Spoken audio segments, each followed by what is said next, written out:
Welcome back to our channel friends. मैं आप सबका अपने चैनल स्टॉक्स फॉर लाइफ पे बहुत स्वागत करता हूं। Welcome to STFL family. DFL बस बात की जाए एफएल को लेके कुछ अपडेट्स निकल के आ रही है और इसका पॉजिटिव इम्पैक्ट हमें सोमवार के दिन इनके शेयर प्राइस में देखने को मिल सकता है। तो जी हाँ दोस्तों, अपडेट क्या है?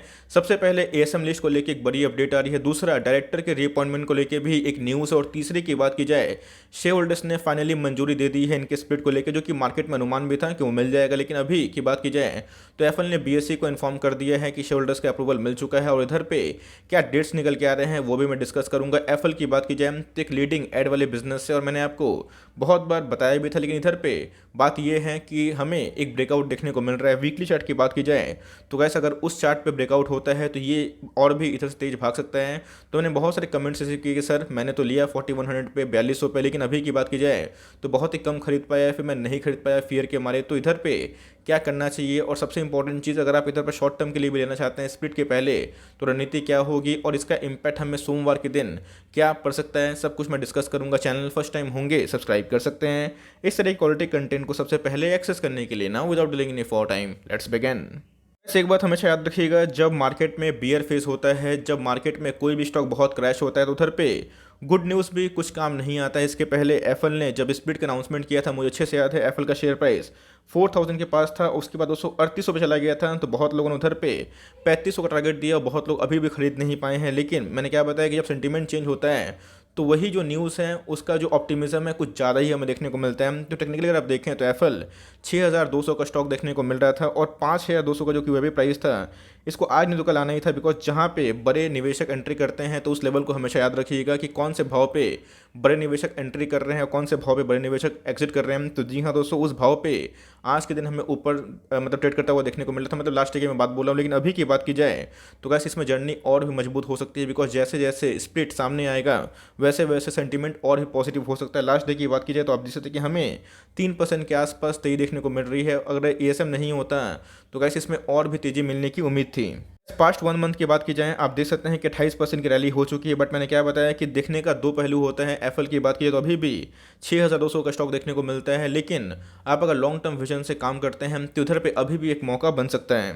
जब से लिस्टिंग हुई आप देख सकते हैं कि कोई भी स्टॉक अपने बॉटम से 500% भागेगा तो उसको एएसएम लिस्ट में डाल दिया जाता है। लेकिन यस, थोड़ा टाइम लग गया इसको एएसएम लिस्ट से बाहर निकलने में, और थोड़ा सा टाइम और भी लग सकता है। लेकिन इधर पर अगर आप देखें तो रिकवरी अच्छी खासी हुई है। लेकिन कभी भी दोस्तों ऐसी रिकवरी होती है तो उसको आप परमानेंट मत मान लीजिएगा। हो सकता है कि कभी साइडवेज चला जाए, थोड़ी गिरावट हो जाए, लेकिन कंपनी के फंडामेंटल में आपको फेथ होना चाहिए। बिकॉज इधर पर रिकवरी आने वाली थी, वो हमें देखने को मिली। लेकिन अभी की बात की जाए स्प्लिट की जो न्यूज़ है इसमें और भी फैक्टर वाला काम कर रही है।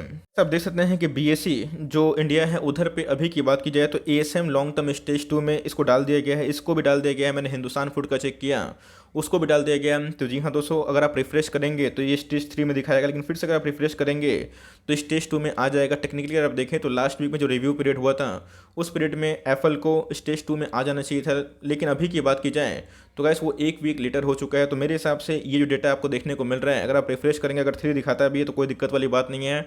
27 सितंबर को जब डेटा फिर से रिफ्रेश होगा तो मुझे लगता है कि इस वीक में एफएल को स्टेज 3 से स्टेज 2 में डाल दिया जाएगा। तो यस, अभी की बात की जाए तो मेरे डिवाइस में ये स्टेज 2 शो कर रहा है। अभी तक एनएससी में अपडेट नहीं हुआ है। लेकिन अभी की बात की जाए तो गैस एफएल इंडिया में भी हमें लॉन्ग टर्म स्टेज 2 का नाम देखने को मिल रहा है, और हिंदुस्तान फूड में भी सेम हमें वही देखने को मिल चुका है। अब देख सकते हैं ये ऑथेंटिक स्क्रीनशॉट है, ऐसा नहीं है कि मैं कोई बना के स्क्रीनशॉट दे रहा हूँ। तो अगर आपके डिवाइस में स्टेज 3 दिखा रहा है तो कोई दिक्कत वाली बात नहीं है। वो 27 सितंबर तक स्टेज 2 आ जाएगा। को पता है कि वीकली रिव्यू होता है जहाँ पे एएसएम स्टेज 4 से स्टेज 3, उसके बाद 2, उसके बाद 1, उसके बाद हमें क्या देखने को मिलता है, वो कम्प्लीटली एग्जिट हो जाता है। तो जी हाँ दोस्तों, 8 तारीख जो अपने आप में ही एक बहुत ही इंपॉर्टेंट डे है, उससे पहले ये निकलने की उम्मीद आप कर सकते हैं। और एक बार दोस्तों एएसएम से निकलेगा तब इसमें हमें अच्छी खासी रैली देखने की उम्मीद है। बात की जाए, जैसे मैंने बताया कि मार्केट में सिर्फ प्राइस को देख के ही काम मत करिएगा। कंपनी हमेशा टाइमली कुछ ना कुछ इन्फॉर्मेशन देती है। अगर आप देखें तो इनके जो डायरेक्टर हैं उनका रीअपॉइंटमेंट फिर से हो चुका है। तो कभी भी कोई डायरेक्टर का रीअपॉइंटमेंट होता है या फिर डायरेक्टर चेंज होते हैं तो बहुत ही इंपॉर्टेंट होता है। तो जी हाँ, रीअपॉइंटमेंट की बात की जाए तो वो इस केस में होता है कि कंपनी अपने डायरेक्टर से खुश है, कोई चेंजेस नहीं कर रही है, फेस चेंज नहीं हो रहा है। तो आप इसको पॉजिटिव पॉइंट कंसिडर कर सकते हैं। मतलब बिजनेस में काफ़ी ग्रोथ है, आपको मैंने बताया भी है। तो कंपनी का कभी भी कोई डायरेक्टर का रीअपॉइंटमेंट होता है तो कंपनी फेथ करती है कि वो डायरेक्टरशिप में वो अव्वल देखने को मिलते हैं। तो अगर आप देखें तो मिसेस मेथेंग लियोंग, ये इनका नाम देखने को मिलता है, जिनको फिर से हमें रीअपॉइंटमेंट देखने को मिल चुकी है। इधर बहुत इंपॉर्टेंट चीज़ अगर आप देखें 24 सितंबर को आप देख सकते हैं कि इधर पे डेटा सामने आ चुका है कि फाइनली जो शेयर होल्डर्स हैं उनको मतलब जो अप्रूवल देना था वो दे चुके हैं। इसके पहले को पता है कि एप्पल ने अपने साइड से बता दिया था कि 8 तारीख को रिकॉर्ड डेट है, लेकिन उनको भी वेट करना पड़ रहा था कि शेयर होल्डर्स को अप्रूव करेंगे या फिर नहीं करेंगे। तो फाइनली का है जो कि एक लाइक प्रावधान होता है कि करना चाहिए और वही करता हुआ देखने को मिल रहा है। तो जी हाँ दोस्तों, फाइनली इसको अप्रूवल मिल चुका है और 24 सितंबर को ही मतलब लास्ट डे की मैं बात बोल रहा हूँ कि इधर पे फाइनली 8 तारीख जो 8 अक्टूबर है वो इसका रिकॉर्ड डेट है, मतलब 7 तारीख इसका एक्स डेट है। तो अगर आप 6 तारीख खरीदते हैं तो ही आपको एक के बदले मिलेंगे 5 शेयर, ध्यान रखिएगा। उसके बाद आप खरीदते हैं तो आप एलिजिबल नहीं होंगे, तो उसके बाद आपको जो CMP है उस पर ही खरीदना पड़ेगा। लेकिन अगर आप खरीदते हैं स्प्लिट के चक्कर में तो मेक श्योर दोस्तों आपको कंपनी के फंडामेंटल के बारे में जरूर पता होगा। तो जी हाँ, मेक श्योर कि 6 तारीख को खरीदते हैं तो ही आप एलिजिबल होंगे, मतलब अभी से लेकर 6 तारीख तक तो ही आप एलिजिबल हो सकते हैं। कुछ न्यूज़ थे जिसको मैंने अनबायस्ड हुए कवर किया कि क्या क्या न्यूज़ हमें देखने को मिल रही है और इसका इम्पैक्ट हमें आप समझ सकते हैं कि मंडे के दिन बाजार खुलते ही पॉजिटिव पड़ सकता है। मैंने क्या बताया कि मार्केट में जब बुल फेज आता है तो आपको सब चीज़ अच्छी लगती है, जब बियर फेज आता है तो वही चीज़ खराब लगती है मार्केट में। जब बियर मार्केट की बात की जाए, प्रोमोटर अपने स्टेक को बढ़ाते हैं तो कोई दिक्कत वाली बात नहीं होती, मतलब उधर पर रैली नहीं आती है। लेकिन जब बुल मार्केट में प्रोमोटर अपने स्टेक को सेल करते हैं तो सबको लगता है कि सब कुछ अच्छा है, तो यही होता है सेंटीमेंट, तो कोई दिक्कत वाली बात नहीं। अभी की बात की जाए तो एप्पल को पता है आपको कि इधर पे एक US पैटेंट का ग्रांट मिल चुका है जो इनके लिए बहुत ही फेवरेबल है। और धीरे धीरे दोस्तों एप्पल की बात की जाए तो यूरोपियन कंट्री की बात की जाए, US कंट्री की बात की जाए, लैटिन अमेरिका की बात की जाए, वहाँ पे अपने प्रेजेंस को मजबूत कर रही है। लास्ट की बात की जाए तो जी हाँ दोस्तों, अगर आप देखें तो 46% के आसपास कारोबार देखने को मिल रहा था, मतलब डिलीवरी देखने को मिल रही थी, जहाँ पे 1.5 लाख शेयर ट्रेड हुए। उसके अगेंस्ट में आप देखें तो 72,000 शेयर्स को डीमैट में ले जाया गया है और इसका जो ऑल टाइम हाई है 6285 के आसपास है, मतलब अभी भी अपने ऑल टाइम हाई से 900 रुपये के आसपास डिस्काउंट रेट में अवेलेबल है। मेक श्योर कभी भी आप निवेश करते हैं तो स्प्लिट के लालच में या फिर बोनस के लालच में ना जाएं। मैं आपको हमेशा से ये बात बताता हूँ, सिखाता भी हूँ। कंपनी के फंडामेंटल फेथ होना बहुत ही इंपॉर्टेंट है। इसके पहले बात की जाए जब एप्पल का शेयर प्राइस काफ़ी गिर रहा था तो उधर पे मैं कॉन्फिडेंट इसलिए था और आपको भी इसलिए कॉन्फिडेंस फील करने की कोशिश करी क्योंकि एप्पल के अंदर ग्रोथ है। और याद रखिएगा, स्टॉक मार्केट में कोई कंपनी जो मिड कैप कैटेगरी से होती है वो हर साल 25 से 30% का CAGR निकाल लेती है। तो गाइस याद रखिएगा, मंदी आती है तो आपके लिए मौका होता है। तो एक तरह की लीडिंग कंपनी है, तो ध्यान रखिएगा कि इनके CAGR सेल्स पे आपको डिपेंडेंसी होना है। प्राइस छोड़ दीजिए, कुछ दिन पहले प्राइस गिरा हुआ था तो लोग पैनिक में थे, लेकिन प्राइस जैसे ही अप हुआ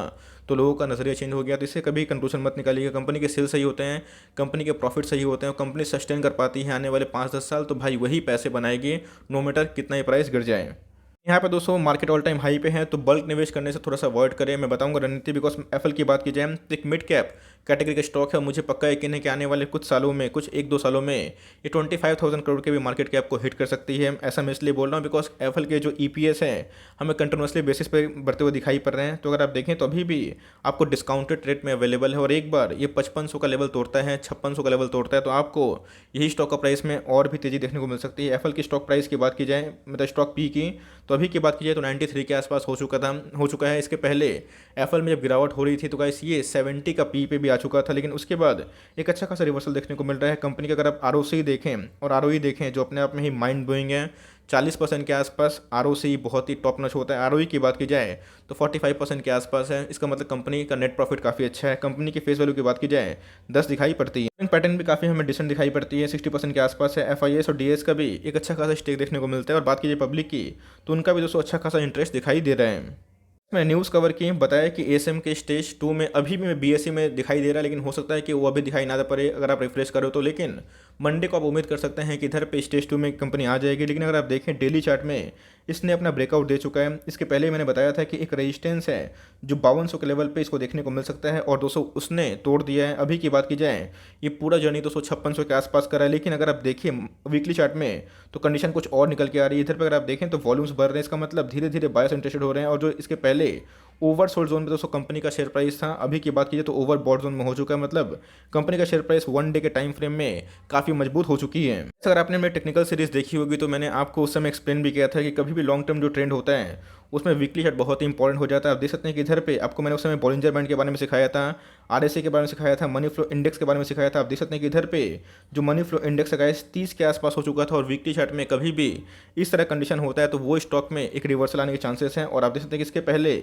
स्टॉक काफ़ी ओवरबॉट था और इधर पे ओवरसोल्ड देखने को मिला। तो मेरे हिसाब से गाइस आप देख सकते हैं कि अभी भी एक और भी तेज़ी बाकी हो सकती है, बिकॉज वीकली चार्ट में बहुत दिनों के बाद एक बुलिश क्रॉसओवर देखने को मिल रहा है और एक बार अगर एंगल ठीक बनता है तो ये और भी तेज हो सकता है। तो इधर पर अगर आप देखें दोस्तों, यहाँ पे ही एक ब्रेकआउट के वर्ज पे हैं, तो इधर पे अगर आप ड्रॉ करें इस लाइन को, एक बार मैं ठीक से ड्रॉ कर दूँ। ओके ना, उस बेटा गेस, तो आप देख सकते हैं गाइस कि इधर पे एक कंप्लीटली ब्रेकआउट हो चुका है। मैं ठीक से ड्रॉ नहीं कर पाऊँ, बट फिर भी ये अगर इस रेंज बाउंड से निकलता है तो जी हाँ दोस्तों, ये और भी तेज हो सकता है। और इधर पे ये 6200 की जर्नी वीकली चार्ट के अकॉर्डिंग पूरा कर सकती है। तो मेरे हिसाब से आपके पास अगर है तो इसको होल्ड एंड कंटिन्यू करें, लेना चाहते हैं तो SIP की वजह से धीरे धीरे ऐड करें, लालच में ज़्यादा ना आए।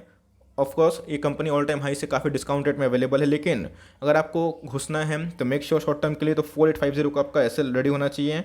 और लॉन्ग टर्म वाले जिनको प्रॉफिट को अपना संभालना है, मार्केट में कभी रिवर्सल अगर आता है, कभी आ ही सकता है, तो उधर पे आपका जो SL होना चाहिए 4600 के आसपास। लेकिन जो राइड जर्नी है उसको पूरा करें अपने साइड से। अगर आप लॉन्ग टर्म प्लेयर है तो घबराने की आवश्यकता नहीं है, आप चाहें तो उसको लॉन्ग टर्म होल्ड करें। लेकिन इधर पे जिन्होंने शॉर्ट टर्म के लिए लिया हुआ है तो उनको मैंने SL बता दिया, टारगेट जो है वही मैंने आपको शेयर कर दिया। आई होप मेरा एफर्ट आपको अच्छा लगा।